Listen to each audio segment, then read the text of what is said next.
नमस्कार मित्रों, प्रणाम। मैं हंसराज चौधरी आप सभी लोगों को प्रणाम करता हूं, नमस्कार करता हूं और बात आगे बढ़ाते हैं। आज का जो विषय है, आज की बात जो सीरीज काफ़ी दिनों से बीच में रुकी पड़ी थी, तो आज का जो विषय है वो है, ये शब्द सुनते सुनते मतलब बहुत लोग पक्के हो गए होंगे, ये जानकारी हो गई होगी कि ये क्या शब्द है। वो शब्द है रोग प्रतिरोधक क्षमता।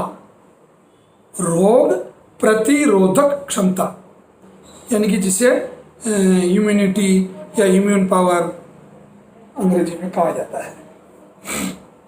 तो नहीं, आज ठीक है, मूड अच्छा है, काफ़ी शरीर में ताकत भी है और ऊर्जा है। तो ये जो रोग प्रतिरोधक और क्षमता, तीन मतलब शब्दों से मिलके ये एक बड़ा शब्द बना है। रोग यानी कि डिसीज, कोई भी बीमारी, कोविड हो गया, कैंसर हो गया, किडनी हो गई, लीवर हो गया, शुगर हो गया, जो भी इत्यादि, बुखार हो गया, स्वाइन फ्लू हो गया, डेंगू हो गया, मलेरिया हो गया, विडाल यानी कि आपको टाइफाइड हो गया, ये सब रोग है। बीमारी भी करीब करीब इसी का अर्थ है, कोई बहुत बड़ा ज़्यादा लंबा चौड़ा अंतर नहीं है इसमें, बहुत गहरे में नहीं जाए। मतलब रोग बीमारी होती है, बीमारी रोग होता है। मतलब कोई कहे मैं रोगी हूँ या कोई कहे मैं बीमार हूँ, तो बात एक सी है, वो रोगी है, दर्दी है। तो रोग हो गया। अब प्रतिरोधक, प्रतिरोधक, रोधक का मतलब होता है रोकना, किसी चीज को किसी भी तरीके से, चाहे साइंटिफिक तरीके से रोके, चाहे वैचारिक तरीके से रोके, चाहे खान पान से, किसी भी तरीके से। प्रतिरोधक क्षमता यानी कि प्रतिरोध करने का की क्षमता। प्रतिरोध का मतलब होता है किसी भी गलत चीज का विरोध करना।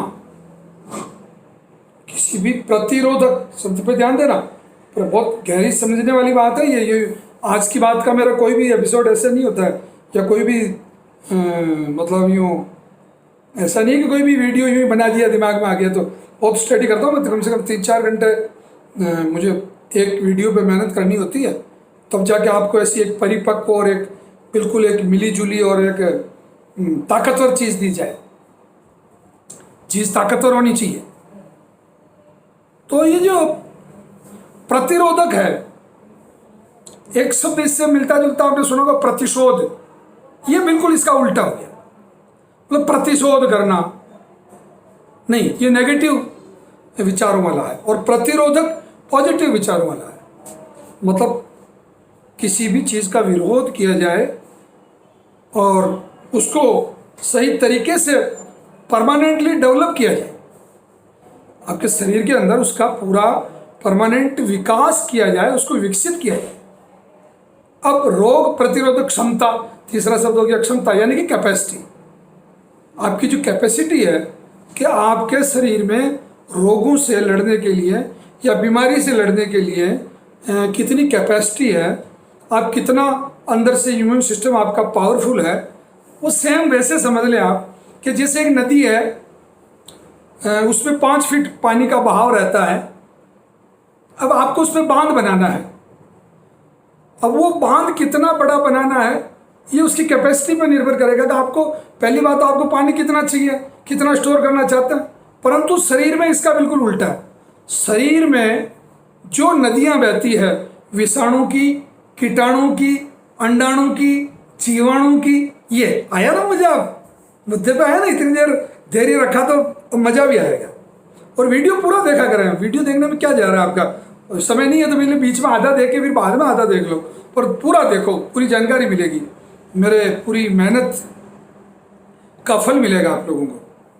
तो वो जो आपके शरीर में, जो बाहर से अगर मैं अंग्रेजी के जो लोग समझदार हैं उनको अगर समझाना चाहूँ, तो आपकी बॉडी के अंदर जो वायरल इन्फेक्शन है, बैक्टीरियल इन्फेक्शन है, और जो इस तरीके के जितने भी इन्फेक्शंस जो हैं, यानी कि फंगस के द्वारा, जीवाणु के द्वारा, अंडाणु के द्वारा, विषाणु के द्वारा, कीटाणु के द्वारा, कीट पतंगों के द्वारा, जो भी जिस भी माध्यम से आपके शरीर में जो इनका प्रवेश हो रहा है, तो इस प्रवेश को ही रोक दिया जाए।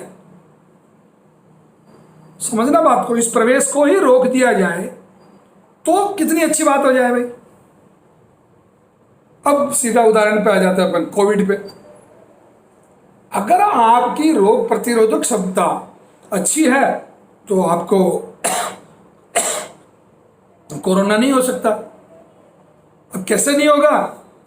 इसलिए नहीं होगा कि इसका जो वायरस है, उस वायरस से लड़ने के लिए आपकी बॉडी के अंदर जितनी भी सेल्स हैं, जितनी कोशिकाएं हैं, वो सब कोशिकाएं एक सैनिक के रूप में WBC पावरफुल तरीके से रोग प्रतिरोधक क्षमता का सबसे बड़ा दायित्व ही इस पे होता है, WBC पे, श्वेत रक्त कणिकाओं पे।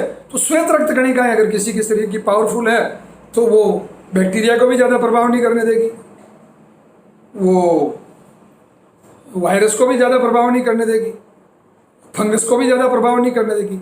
होता क्या एक्चुअली होता ही है कि कोशिकाओं के अंदर जो सैनिक हैं वो तैयार हो जाते हैं और वो उससे भिड़ जाते हैं, जो अच्छी कोशिकाओं पे प्रभाव नहीं डालने देते हैं उसको।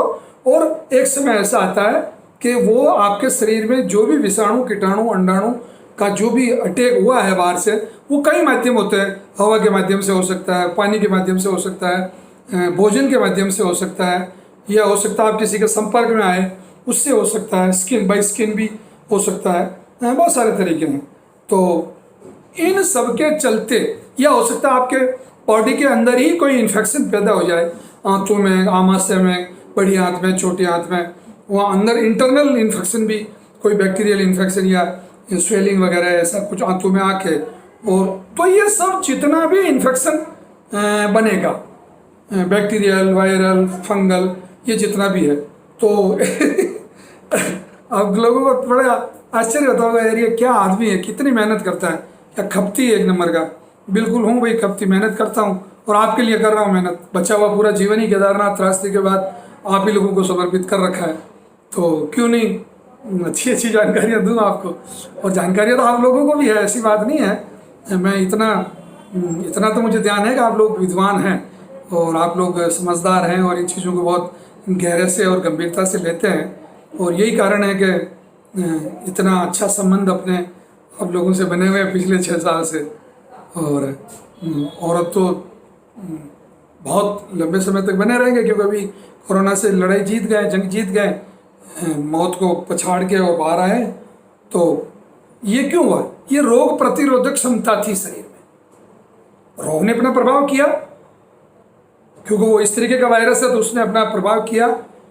उसने 40-42% फेफड़े डैमेज किए, सब कुछ किया उसने जो करना था, जो डायलिसिस पे चढ़ाए रखा, घंटियाँ सुनाई, आवाज़ें सुनी, जो भी हुआ सब हुआ, मज़ा आया। कोरोना हारा, हंसराज जीता। और हंसराज क्या जीता? आप लोगों का आशीर्वाद जीता, आप लोगों की प्रार्थनाएं जीती। तो ये रोग प्रतिरोधक क्षमता जिस चीज़ों से बढ़ती है वो मुख्य चीज़ें जैसे तुलसी है, लहसुन है, प्याज है, और आपकी मुलेठी है, आपकी नीम गिलोय है, बकरी का दूध है, और हरी सब्जियां हैं। समझ रहे हैं? इसमें कहीं में भी तंबाकू, शराब ये नहीं आए, इनसे नहीं बढ़ती रोग प्रतिरोधक क्षमता। ये जो चीज़ें मैं बता रहा हूँ, औषधियाँ हैं, जड़ी बूटियाँ हैं, गाय का दूध है, गाय का घी है, शहद है, च्यवनप्राश है, ये जो चीज़ें हैं, ये पूरी श्रृंखला जो मैंने बताई, इन चीज़ों के नियमित सेवन करने से आपकी रोग प्रतिरोधक क्षमता बढ़ती है। और इस रोग प्रतिरोधक क्षमता बढ़ने से आपको किसी भी प्रकार की बीमारी नहीं होती है, या अगर उसका प्रभाव होता भी है तो इसका मैं एक उदाहरण हूँ कि आप उस प्रभाव से बाहर निकल आते हैं, और चाहे कितना भी सीवियर अटैक हो, कितना भी भारी हमला हो आप पे विषाणु जीवाणु अंडाणु का, तो आप उससे बच जाते हैं। बस यही आज का विषय था, और आप इनका उपयोग करें और अच्छा जीवन जिए, उत्साह से जिए, हिम्मत से जिए, और श्री नवग्रह आश्रम यूट्यूब चैनल को सब्सक्राइब रखें, नोटिफिकेशन ऑन रखें, शेयर करते रहें। और आप कर लिया करो यार, ये कहते कहते मेरे को बड़ी शर्म आती है, आप शेयर किया करो नोटिफिकेशन भी ऑन रखा करो। धन्यवाद, धन्यवाद, thank you, thank you, thank you.